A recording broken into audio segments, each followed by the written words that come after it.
Zipper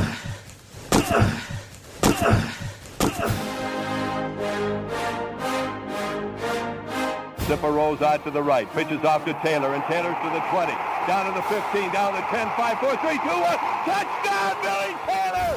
Touchdown, Billy Taylor! Billy Taylor scored a touchdown from 21 yards out. The crowd goes berserk. It was November 22nd, 1969. That they came to Barry, Michigan, all dressed in maize and blue. The words were said, the prayers were read, and everybody cried. But when they closed the coffin, there was someone else inside. Oh, they came to Barry, Michigan, but Michigan wasn't dead. And when the game was over, it was someone else instead. 11 Michigan Wolverines put on the gloves of gray, and as the organ played the victors, they laid Woody Hayes away. Under center is Wangler at the 45. He goes back. He's looking for a receiver. He throws downfield to Carter.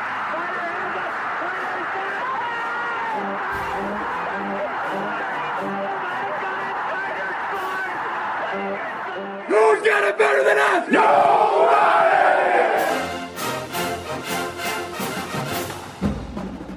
Welcome to the Michigan Man Podcast on Wolverine Sports Radio, a member of the V Sporto Network, and in partnership with SB Nation's Maize and Brew, for Wolverine fans from coast to coast. Go Blue, and welcome to our Colorado State Visitors edition of the show. I'm your host, Mike Fitzpatrick. Finally, it's game week. I'm ready, and I know you are too. For the better part of 10 years, we've been bringing you 2 shows a week during the season. On our Visitors edition, we feature a writer or radio personality for that week's opposition. Then on the Michigan Game Day show, we feature one of our writers or media personalities. Today we begin preparation for Saturday's big opener, and we'll be joined by the radio play-by-play voice of Colorado State football, Brian Roth. Before we hear from Brian, a few news and notes. By now, you know what the plans are at quarterback, at least for the first 2 weeks. This Saturday, Cade will be under center against the Rams. Then next week, JJ gets the call against Hawaii under the lights. Then Jim will choose who's number 1. We think anyway. It will be interesting to see how the competition ends up, though. Jim appeared with John Jansen on the Athletic Department's In the Trenches podcast on Saturday, and he made that announcement. He also said this camp has been outstanding, and the health of the team couldn't be better. That's as close to an injury report as you will ever get from Jim Harbaugh. He also reviewed the 2-deep chart, which he has never done before. Jim appeared really relaxed and sounds very sure he has a very good football team that is capable of repeating or improving on last year's season. We all hope that's the case. Our opponent this week is from the Mountain West. Colorado State has a new head coach in Jay Norvell. He has spent many years coaching in the NFL, then returned to college ball 5 years ago in his first head coaching position at Nevada. He did a really impressive job with that program in a short period of time. Now he brings his air raid offense to the Big House to open the season, and a lot of new faces will be with him. Up next with a Colorado State perspective on this week's big opener is the radio play-by-play voice of the Rams, Brian Roth. So stay with us.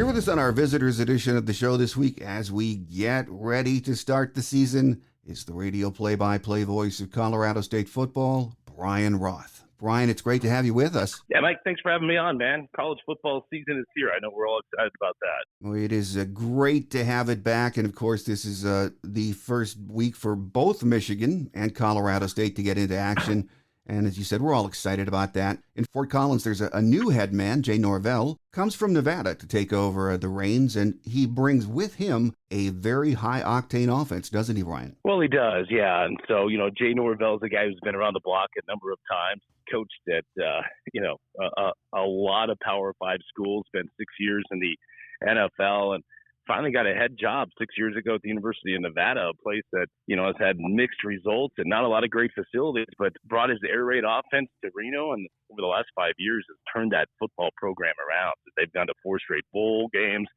They've produced some NFL talent out of there as well. And so he comes over to Colorado State where, I think a lot of people are excited about the future. I mean, if you can win at Nevada with the facilities they have, and then you look at Colorado State and compare CSU's facilities with the rest of their brethren in the Mountain West Conference, I mean, it's night and day the amount of resources and facilities that Colorado State has compared to Nevada. So Ram fans are excited about it and believe they have the guy in place, the right guy to turn this football program around and again compete for conference championships in the Mountain West, which is the goal of a program like Colorado State. Well, at Nevada, Coach Norvella's offense threw the ball about 60% of the time on average. So having the right guy under center and the right guys at the skill positions is key. Tell us about starting quarterback. He's a redshirt freshman, Clay Millen, and the skill set he brings to this Ram offense. Yeah, so Clay Millen's a kid who's a 4-star quarterback out of the Seattle area, and early in his high school career looked like he was going to go to Oregon.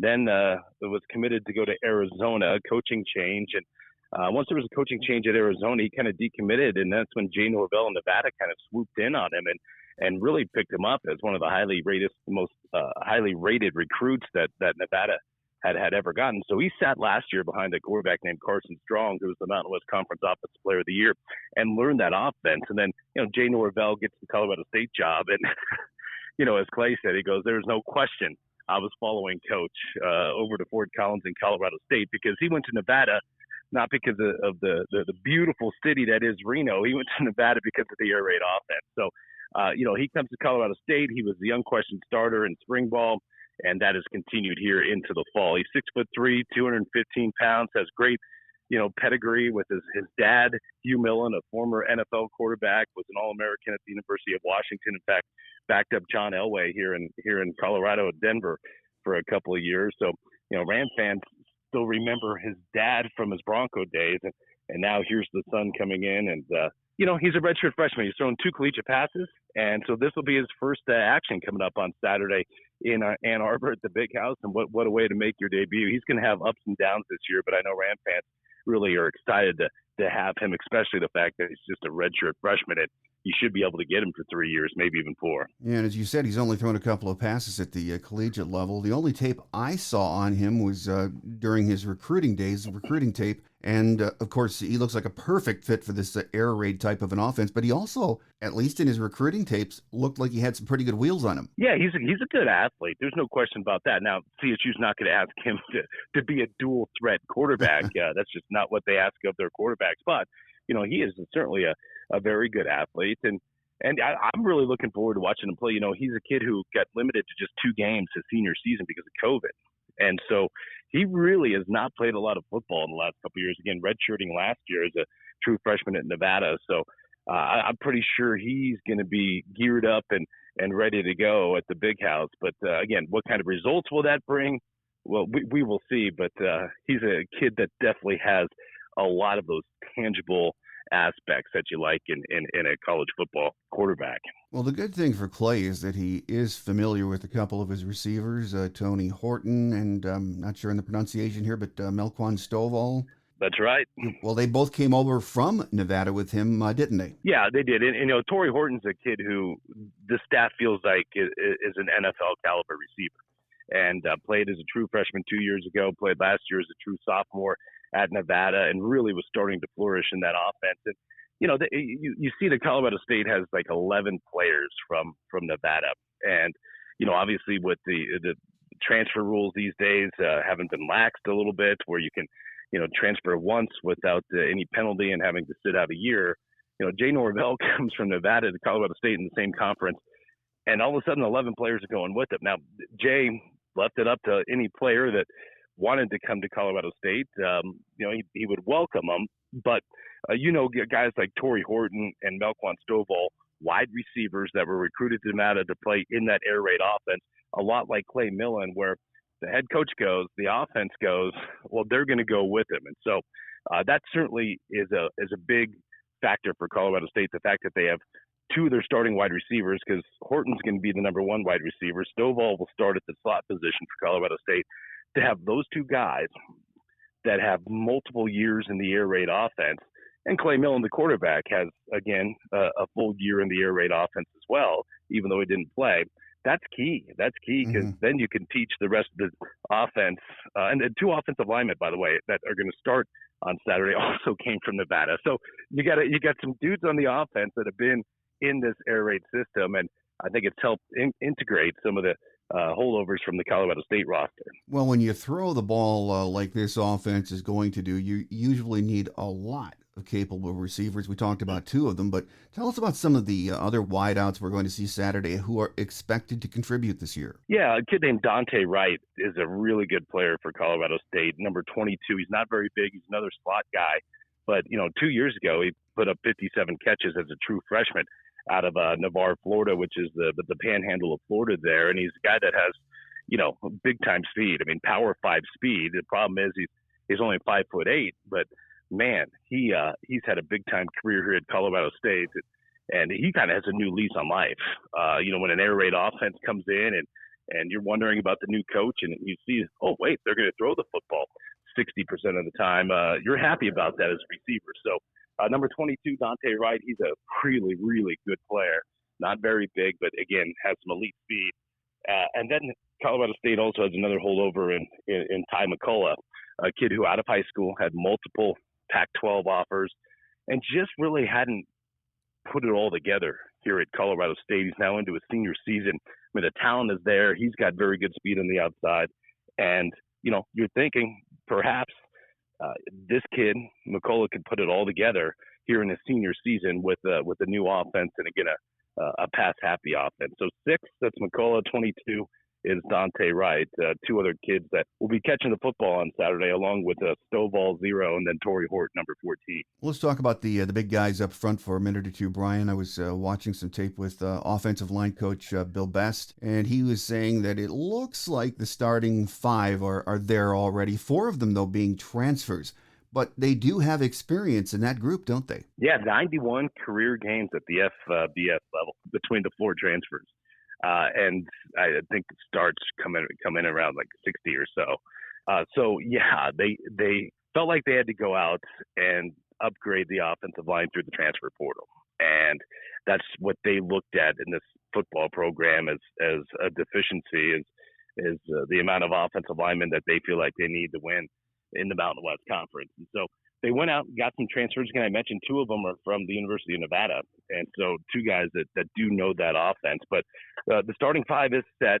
The one interesting thing to watch on Saturday, we talked about the 4 transfers coming in and 91 career FBS games among those 4. Well, the guy that's going to be playing left tackle, which, of course, we know is a very important position, especially for a team that drops back and passes a lot.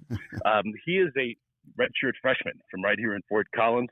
I think he has a big time ceiling. He's a big kid, goes 6'5", 310 pounds, but he is a kid who will be playing in his first collegiate game, and he'll be starting at left tackle for Colorado State. So that'll be one of the interesting things I know we're going to keep our eye on Saturday, and really as Colorado State goes through the first few weeks, is how does that redshirt freshman hold up at the left tackle position? Well, as far as the running backs go, Brian, who are some of the names we can watch for on Saturday? Yeah, Rams will play 3 running backs on Saturday, I would assume. Ajon Vivens is a kid who's been around a long time, a Denver kid who started out as a wide receiver and moved to running back 2 years ago. He wears number 1. Vivens is a kid who's really good in open space, very quick in short spaces as well. So Vivens is going to play. Transfer from Nevada, and it's a common theme. Avery Morrow comes over with his coaching staff, one of those 11 transfers from the University of Nevada, and a guy who has some experience at the FBS level. And then the leading returning rusher last year for Colorado State is a guy named David Bailey, who spent his first 3 years at Boston College and ran for 750 or so yards last year. Bailey gives him a bigger dimension. He goes 6 foot, 245 pounds, and in fact, he's down from about 245 from a season ago. So he's one of those big kind of power backs. So those will be the three running backs you'll see for the Rams coming up on Saturday. Well, I was watching some of the training camp video, and they all look like, scat backs, very mobile, very fast. And in this offense, I'm sure they have to be able to catch the ball out of the backfield too, don't they? Yeah, no question. I mean, you look at this air raid offense and you say, okay, well, they're going to throw the football, let's say 60% of the time, right? But they use that passing game as a run game too, right? Whether it be, little bubble screens to the wide receivers, little hitch routes, or throwing the football to the running backs out of the backfield. So you got to be able to catch the football as a running back in this offense. And again, there are certain plays in this offense where, they're throwing the ball, but in all reality, it's a run play that's just disguised as a pass play. Well, over on the other side of the ball, Freddie Banks is the new DC, and from listening to him, he seems to really like his defensive line and the depth. I think he said we can roll in 11 guys if we have to. That's really good news for Colorado State. And any time, at this level, you get to that group of five level, if you can really feel comfortable with that many guys that you can roll in and out, you should be in pretty good shape, especially once you get into conference play. And so the defensive line has been kind of the surprise standout group here this fall. And I think we thought it would be a decent defensive line. They lost 3 really good defensive linemen last year. And you come back and you're like, who's going to step up? And they've had some young kids step up. They have a transfer from Rutgers. Of course, a kid from the Big Ten, and C.J. Onyechi, who'll wear number 2. He's going to be a rush edge. And NFL caliber rush heads on the other side, and Mo Kamara, who wears number 42. In fact, there were some scouts out at the last scrimmage and talked to a couple of them, and I asked them who they're looking at, and at the top of the list was 42 Mo Kamara. So a kid that has a chance to play in the NFL, he'll be coming off the other edge along with the Rutgers transfer Onyechi. Well, the defense does overall have to replace quite a bit of talent, but the linebacking core returns really solid contributors in Cameron Carter and Daquan Jackson. Talk about them, Brian, and what type of players they are. Well, it's a 4-2-5 defense, so the Rams will have 2 linebackers on the field, at all times. But you talk about 2 kids that have been in the mix for many, many years. Those 2 guys have. I mean, Cam Carter and Daquan Jackson have played a ton of big time college football. So, those guys are sure tacklers. I wouldn't call them necessarily sideline to sideline type linebackers. I know the coaching staff says as they get going in this 4-2-5 defense, they'd like a little more speed at the linebacker spot since they aren't a traditional 4-3 defense. But, you got 2 guys like Carter and Daquan Jackson and maybe lack just a little bit of the speed that this coaching staff wants at the position.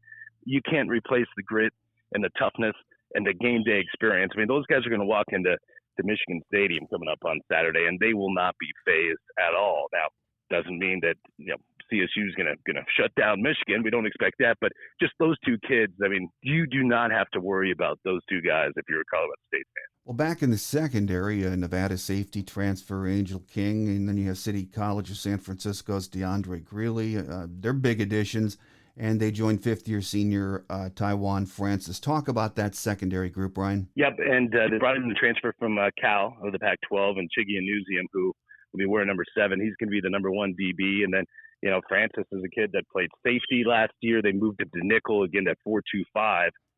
Defense. You're just basically throwing in a nickel back as your 5th defensive back. And what they want out of the nickel back is somebody that can cover, which Francis has played DB and safety, but somebody that can also help against the run, right? And Francis had over 80 tackles last year at the safety spot. They move him to nickel this year, and they feel like he can be a run stopper up near the line of scrimmage. They can use him on blitzing, and then also he's good enough to where he can cover a slot wide receiver, or he could take a tight end off the line of scrimmage. So, the secondary, we'll see. The secondary wasn't great last year for Colorado State. They had a dearth of bodies last year due to injuries and some COVID-related roster stuff. Well, here this fall, there's a lot more bodies. They upgraded with Greeley, who was a junior college All-American, to come in. The Cal transfer Anusium comes in. You get Angel King from Nevada, who was a starter for the Wolfpack last year. So So you have a lot more bodies, and you have a little bit more talent on the back end, which is good news because Colorado State did have some struggles on the back end of the defense last year. Well, you were mentioning they're going to be running a 4-2-5 defense, which is something we see a lot around college football now because of the air raid offenses, the wide open spread offenses. Do you think there's some concern there when they're facing a Michigan offense that really Jim Harbaugh likes to run maybe 60% of the time, and if he can run, he might run 70 or 80% of the time. So that's a challenge, isn't it? Yeah, it is. And I talked to Freddie Banks, our new defensive coordinator, and again, a real bright, young, up-and-coming coach. He was the defensive coordinator last year at Montana State and led the Bobcats to a national championship game against North Dakota State, and they had one of the best defenses at the FCS level last year, and said, look, I mean, it's basically a 4-3 defense. It's just a matter of we're throwing in a nickel instead of a third linebacker. He said that doesn't mean that we can't throw in a third linebacker if we need to. And so, I just said with the evolution of the college game and just about all offenses are going to the spread formation, you don't see a lot of people work out of 12 personnel anymore, although Colorado State last coaching staff, they went out 12 personnel, I'd say 60% of the time last year. But, he just said that the defense can adjust to that. We call it a 4-2-5. That doesn't mean that we won't be out there with three linebackers at times as well. I've been watching some of the preseason stuff online, and it seems like Coach Norvell has put together a really nice staff. I was especially impressed by offensive line coach Bill Best and secondary coach Marcus Patton. Looks to be a really solid group, Brian. Yeah, and that's one of the big things that I think a lot of people overlook about Group of 5 teams, and their ability to compete for conference championships at their own level within their own conference, but their ability to compete with Power 5 teams, and you don't always have that consistency at the assistant coach level, and the real bright up and coming coaches are always getting plucked away, right? And so to have a good assistant coaching staff is key for every college program, but certainly for the Group of 5 level. And what Jay Norvell has done, he's gone really young with this coaching staff. Now Bill Best is in his mid 40s. He's kind of the middle of the pack there, but you get a lot of guys, a couple in their 20s on the coaching staff. Defensive coordinator Freddie Banks is 31. And then you have a couple others that are in their early 30s, guys that are rising up through the ranks here. And I know Colorado State has put resources towards that as well. When Jay Norvell came over, he almost got $1 million pay raise for what he was making at Nevada. And again, it goes back to talking about resources that Colorado State does have. They're at the very top of the Mountain West Conference. And so you look at that and say they should be competing for conference championships with the facilities and the resources. But not only did Jay Norvell get a big raise to come to Colorado State as head coach, but the assistant coaching salary pool much bigger than Nevada and a lot of other places in the Mountain West Conference, and that's a big deal. I mean, you're talking about 85 scholarship players. You're talking about a lot of moving parts. You need to have guys on your staff that are good, that are competent, that are sharp, and guys that you trust.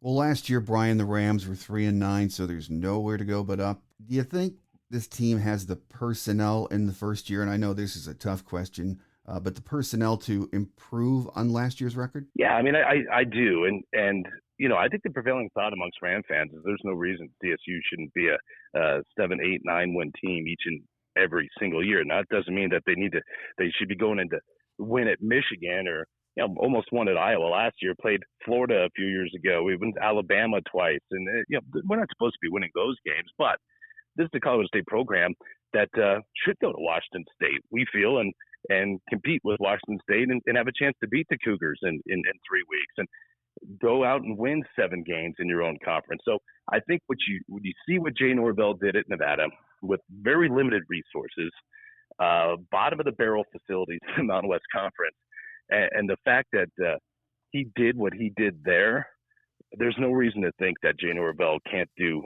a lot bigger and better things here at Colorado State with better resources and facilities. So, yeah, I mean, there's a lot of optimism here. And, what's that going to look like in the first year for Colorado State? We'll see. But I think Ram fans feel like they should be competing for a conference championship, maybe even next year, certainly in year 3 with this new staff. Well, this is only the second time these two teams have met, Brian, on the gridiron. I think, and you do the basketball play-by-play also. So I think last year we met in the NCAA tournament, didn't we? Yes, that was yes.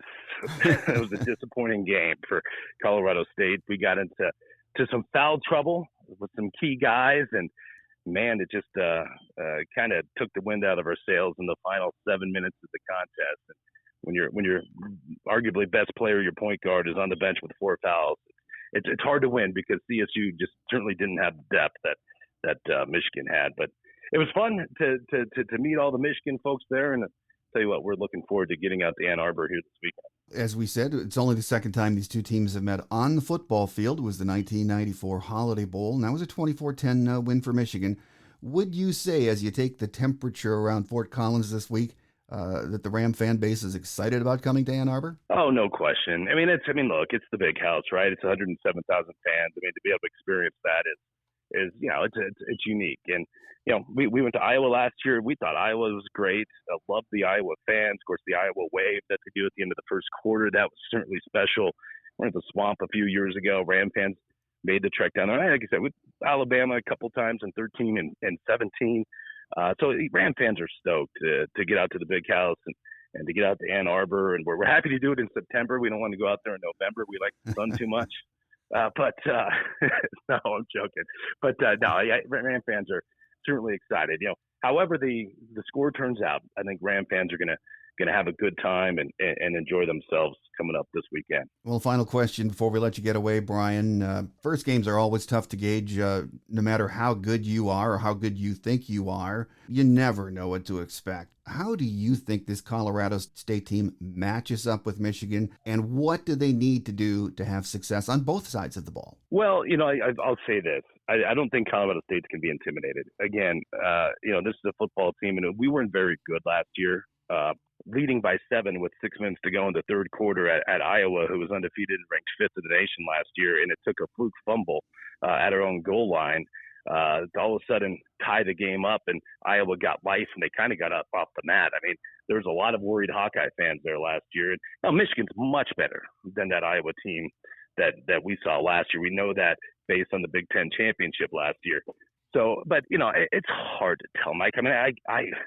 I don't know. I could see this. I have no idea. Yeah. And I know that's not the answer you want. With the new coaching staff and all the new players on our team, obviously there are a lot of new defenders for Michigan, but that offense is really, really good. I have no idea how this is going to turn out. I just know that we want to go out there and at least be respectable and give Michigan a pretty darn good game. Yeah, you're right. You never know what to expect in those first couple of games of the season. And as a longtime Michigan observer and fan, all I have to do is hearken back to the Appalachian State game of a decade or more ago, and that's what could happen if you're not ready to go. Yeah. There's no question. You look at last year. We played a season opener against South Dakota State, who was one of the top 5 teams in FCS, and we lost at home. And we thought we were going to roll that game. We rolled to Iowa last year thinking we were going to get blown out. And really probably should have won that game. So who knows? September's always hard to kind of get a gauge on. I think once you get into October and certainly November, you have a much better idea of what to expect than any given Saturday. No, that's absolutely right. The good thing is college football is back. A big opener in the big house on Saturday against Colorado State. With us today has been the radio play-by-play voice of Colorado State football and basketball, Brian Roth. Brian, thanks for being so generous with your time, and we've enjoyed having you. All right. Yeah, appreciate you having me on, Mike. Thank you so much.